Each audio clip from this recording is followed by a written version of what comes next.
Nagkaroon ng LVD management ng presscon para sa talent nilang si JC De Vera.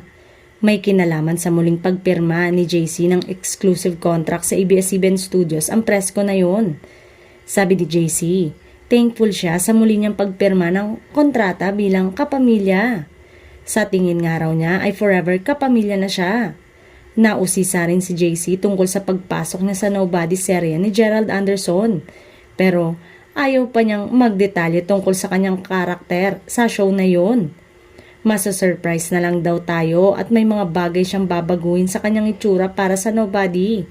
Siyempre, napagtsikahan din ang tungkol sa pelikula niyang Wag Mo Kong Iwan kung saan kasama niya sina Rian Ramos at Tom Rodriguez. Say ni JC, excited siya para sa nasabing pelikula at pukpukan na rin daw ang promotion nila dahil sa November 27 na ang opening day nila. Hindi nga pala first project ito ni JC with Rian dahil nagkasama na sila noon sa GMA Network sa seryeng La Lola.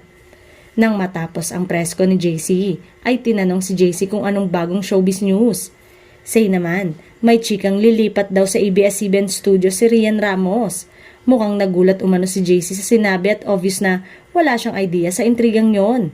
Well, kung sakaling totoo ang chikang magiging kapamilya na nga ang girlfriend ni Congressman Sam Versosa, may posibilidad na magkasama sila sa isa sa mga proyekto ng kapamilya.